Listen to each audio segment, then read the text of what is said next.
AfriForum wil studente help met opleiding sodat hulle weet wanneer en hoe om hulself te kan verdedig indien daar weer gewelddadige protesoptogte by tersiêre instellings sou uitbreek. Die volg na verlede week se geweld by die Elsenburg Landbou College op Stellenbosch tussen EFF-lede en ander studente.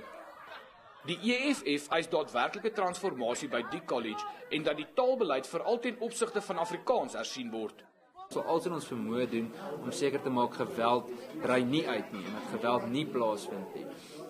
Die rede wat ons hierdie plan opstel is sodat mense besef hulle moet hulle reg opneem dat hulle self mag verdedig. Daar's geen rede hoekom hulle hoef terug te staan en te wag vir iemand anders om hulle te verdedig nie. Hulle mag na hulle self kyk. Die burgerregte groep gaan ook protesoptrede by kampusse landwyd hou om aan te dring op studente se reg om in Afrikaans te studeer.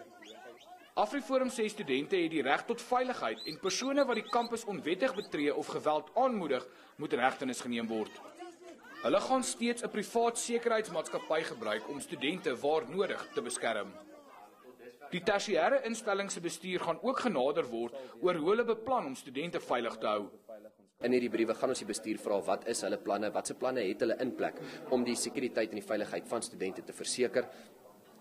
Tweedens vra ons hulle ook om op te tree teen enige student of enige betreder van buite af wat homself skuldig maak aan onwettige betogings bo op 'n kampus.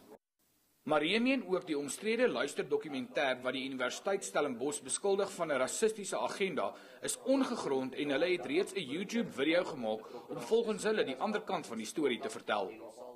'n Dringende hofbevel is verlede week toegestaan wat bepaal dat mense wat geweld aanmoedig of klasse by Elsenburg ontwrig in hegtenis geneem moet word. Gerard Pretorius, E-nuus, Pretoria.